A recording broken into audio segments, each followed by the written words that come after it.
Nothing could have indicated that the Iceland Express flight from Warsaw, Poland on Friday, October 9th, 2009 would be eventful. Passengers were calm, and the flight attendants did not pay any special attention to a young girl in the cabin. About an hour before landing in Keflavik Airport, all of a sudden this girl became agitated and walked around the cabin, making threats, stamping down her feet, and hitting the interior cabin walls. Well, yeah, you can safely say that she was quite rambunctious. She walked back and forth down the middle aisle, hit the overhead bins, and shouted at the passengers like a wounded animal.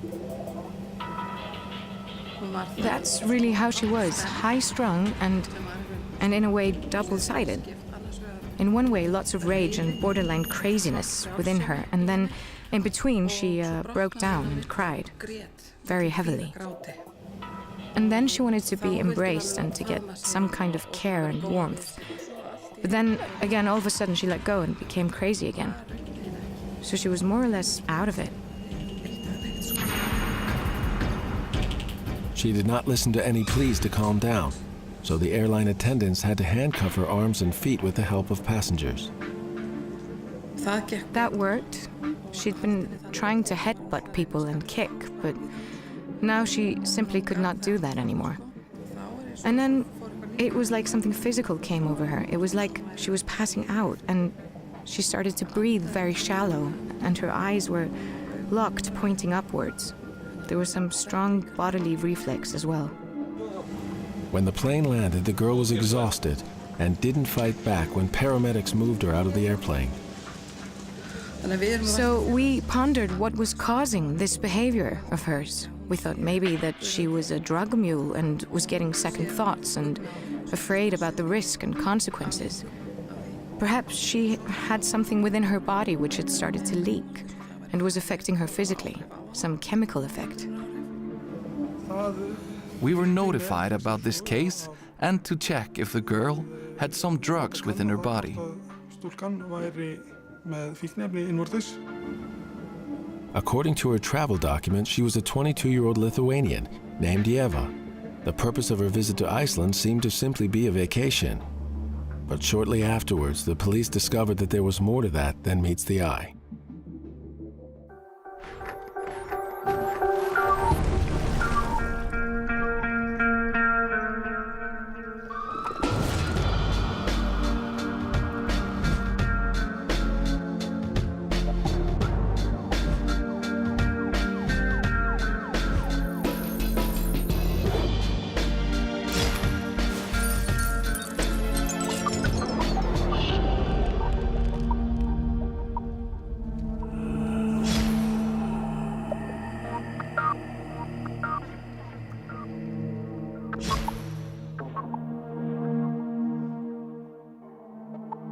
Eva's story is very bleak.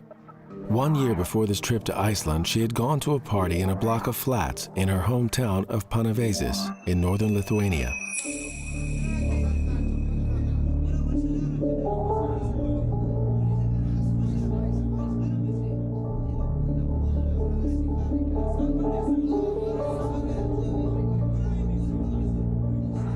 But when she wanted to leave, her companion had disappeared, and she could not leave.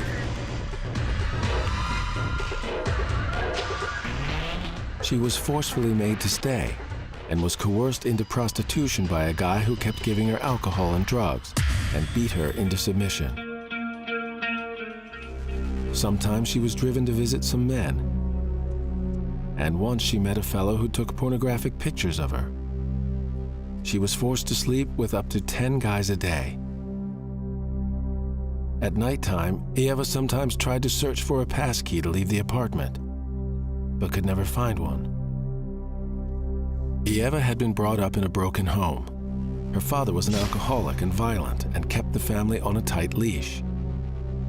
Eva herself was in a bad way after long-term alcohol and drug abuse. A woman arrived in the country last Friday with Iceland Express from Warsaw in an abnormal state. She behaved belligerently towards other passengers and said she planned to work as a prostitute in Iceland. Flight attendants had to tie her down, and police took her into custody upon arrival at the airport. Eva was moved to a hospital, as neither paramedics nor the police knew how to respond.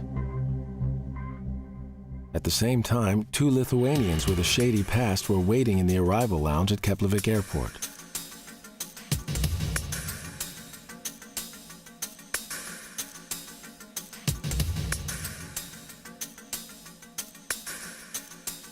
They approached customs officials and asked about the girl they were meant to pick up. Customs officials said they would have to talk to the police for any information.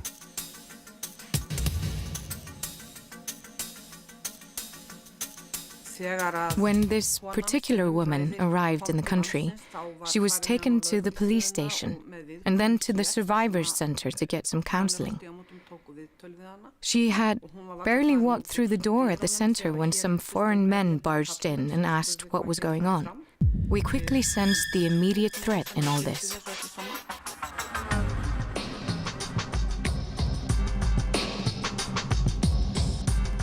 The Lithuanians went to the police to find the girl, but received the information that she'd been taken to the hospital.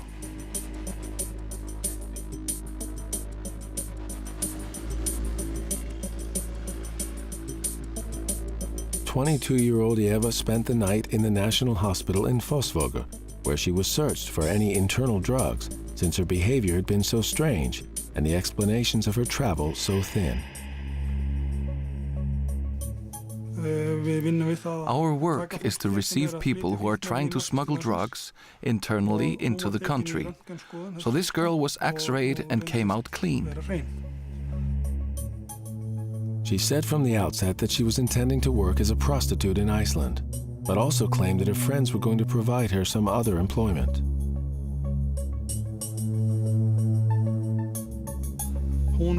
She knew nothing about her own whereabouts and even suggested, while people were talking about how to help her, to simply send her back home, that she would catch a ride with the next lorry. Which tells us that she had no idea where in the world she was. She did not have a clue that she was on an island, and it was Iceland.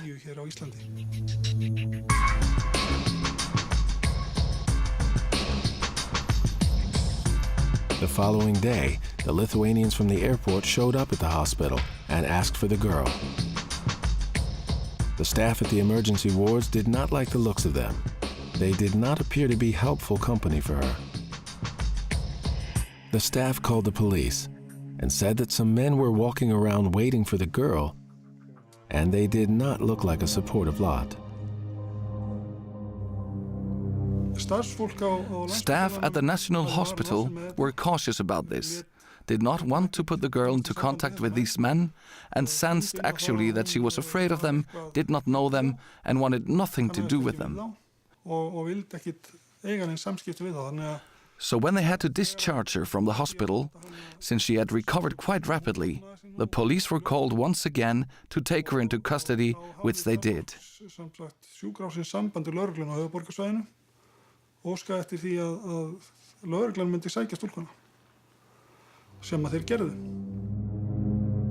A police detective went to the emergency ward and had a talk with Eva and asked her if she had some place to go, if she had some cash and other things.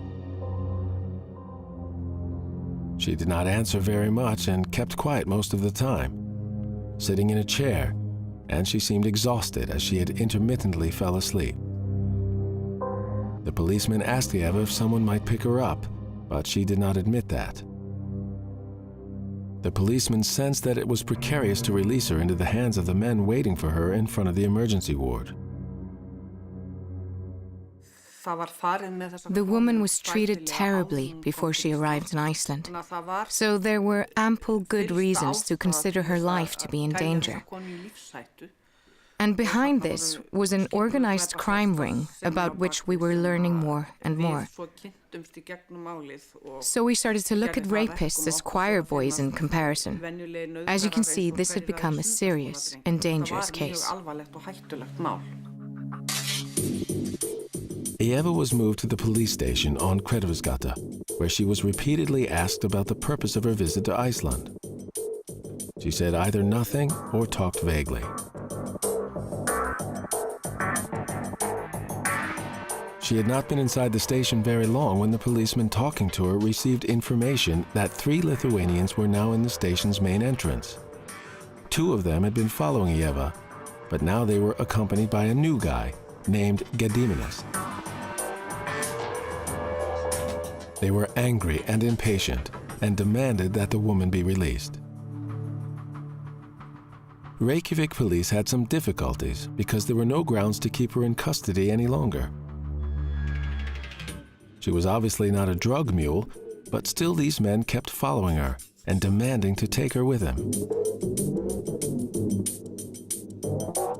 The policemen did not like the outlook of the situation because they knew these Lithuanians were all connected to organized crime.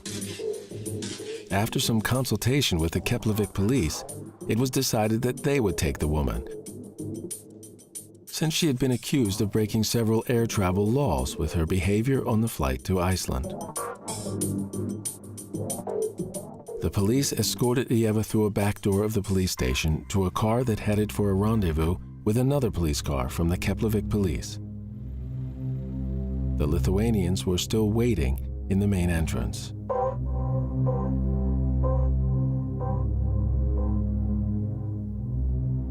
During questioning in Keflavik, Eva finally seemed willing to tell the police about the true motive of her travels. She said that the reason for her fit aboard the airplane had been anxiety, as this was her first ever flight, and she had drunk 1 full liter of strong alcohol on board with an Icelandic couple she had not known beforehand. Eva said she had come to the country for work, as Tomas, her Lithuanian friend, was going to provide her some employment. She claimed she had never before been to the country and knew nobody there, but Tomas had secured some accommodation with some friends of his, and they would provide for her until the job was secure. Tomas's friend was to pick her up at the airport, and she thought that he would be Icelandic. She said she lived in the city Panavesis. She was single, had no children, and denied that she had ever been into prostitution. She had often tried that day to reach her friend Tomas, but being unsuccessful, she just wanted to return home. However, she had no return ticket and was short of cash. Eva accepted an offer to remain in the police station in Keflavik while the authorities inquired about a return flight for her to Lithuania. And so she spent the next 2 nights in a cell. On Monday, October 12th, she met staff from the Center for Survivors of Sexual Abuse, and later that afternoon was moved to an apartment owned by Social Welfare in Keflavik.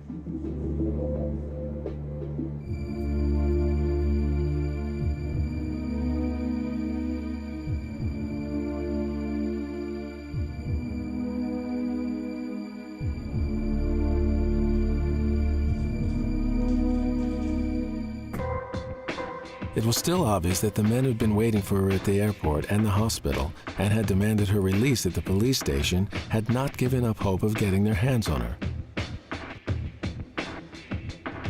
That Monday, an Icelandic acquaintance of theirs called the police in Keflavik and asked about her.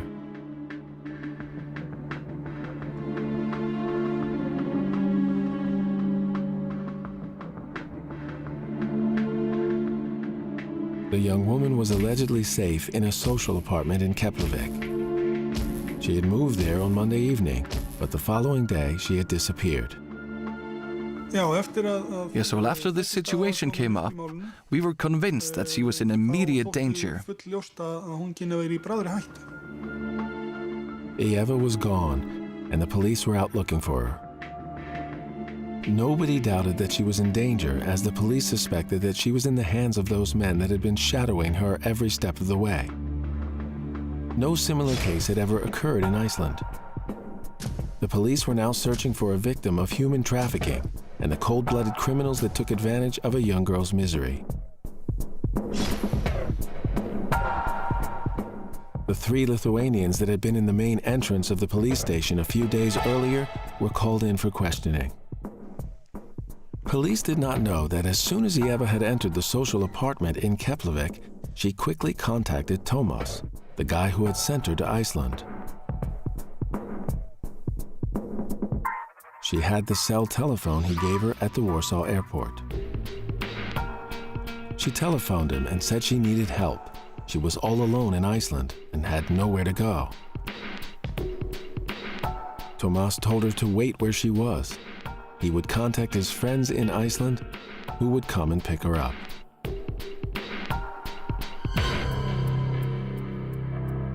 Eva waited by the phone, and within an hour, Tomas's buddies called her. But then a new problem arose, in that Eva could not give them a description of her whereabouts. She only knew she was in Iceland. They told her to go out to the street and find someone that could assist her.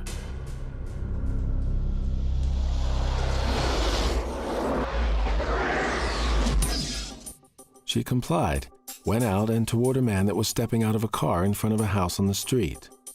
She tried to make herself understood, but spoke next to no English. The guy on the telephone then talked to the Icelander in his fragmented English, claiming he really had to pick her up. The Icelander was very helpful, gave their location, and even allowed Eva to wait in his home.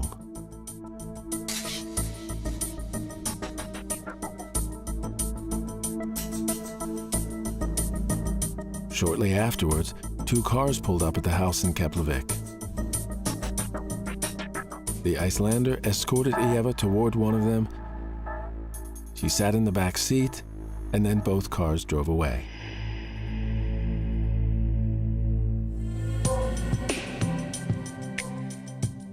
The 3 men took her to an apartment in Hafnarfjörður, where 2 other Lithuanians were living. They gave her some food, fruit juice, and some movies to watch. They asked her what kind of job she was looking for and how much she wanted for pay. But then both of them decided to give her a try, as they put it.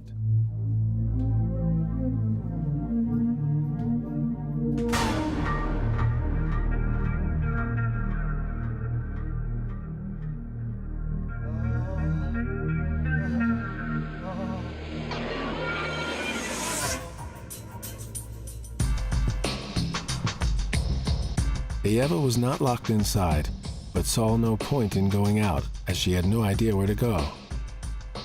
She remained in the apartment for the next few days.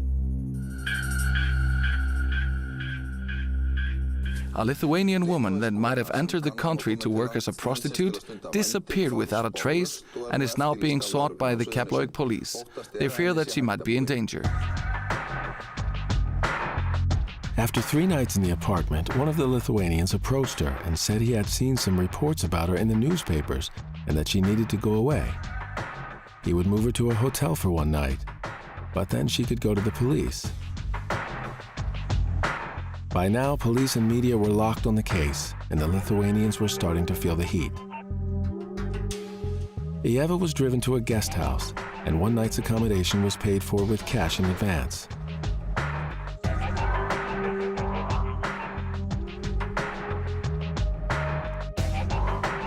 That same day, a man called the police, claiming that he had met the woman in question in front of a guest house in Reykjavik.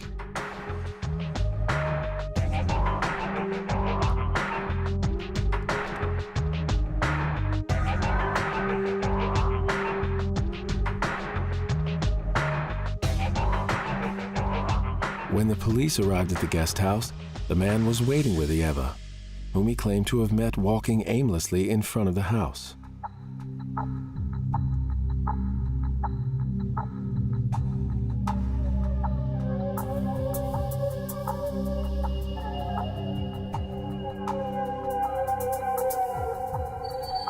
Now at last, she seemed prepared to tell her story to the police.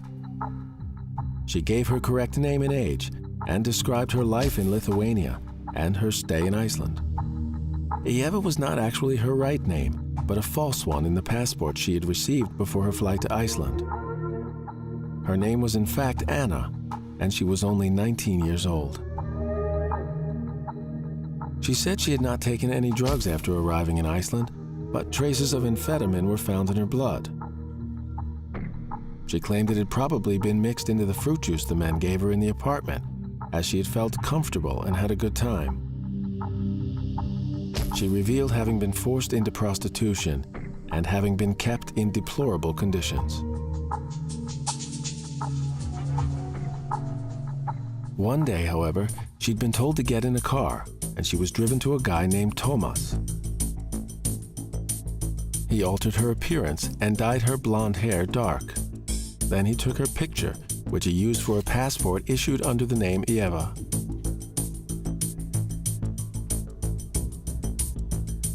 Thomas drove Anna to Warsaw, Poland, and told her at the airport there that she was on her way to Iceland.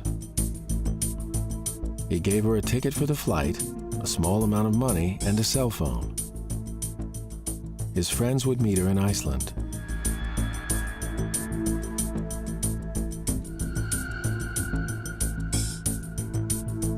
Anna boarded the flight and flew to Iceland.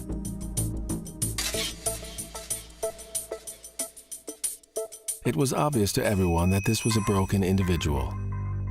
She laughed at some difficult questions, but then broke into tears in between. She was anxious and described some terrible nightmares and repeated suicidal thoughts. She was no different from other victims of human trafficking who experienced psychological trauma after having been threatened and assaulted. The victims are often sent with little cash to other countries where they are illegal and therefore do not dare to notify the authorities. When Anna was discovered, the police were already on the trail of the men who were responsible for her arrival in Iceland. They were all arrested in the days that followed, including a group of Icelanders who were believed to be connected to the case. The investigation led to all 5 Lithuanians being charged. The 5 all pretended as if they knew nothing about the case.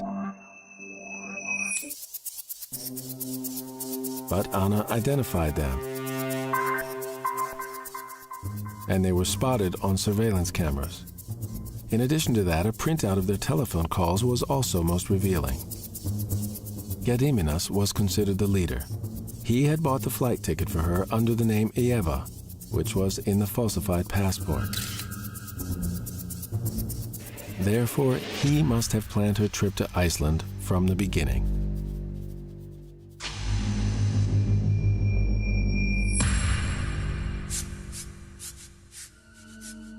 Bit by bit, the 5 were tangled into their own web of lies.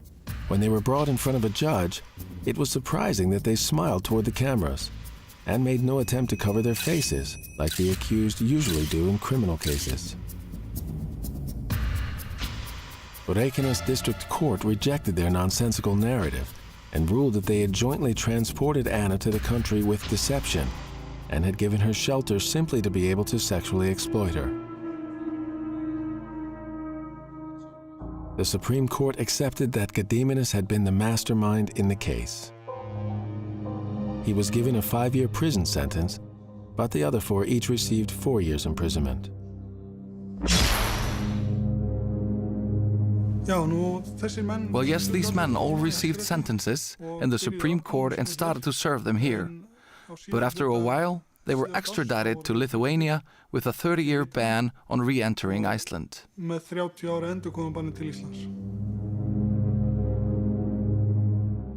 Tomas, the man who organized Anna's prostitution, was never found, and nothing is known about his whereabouts.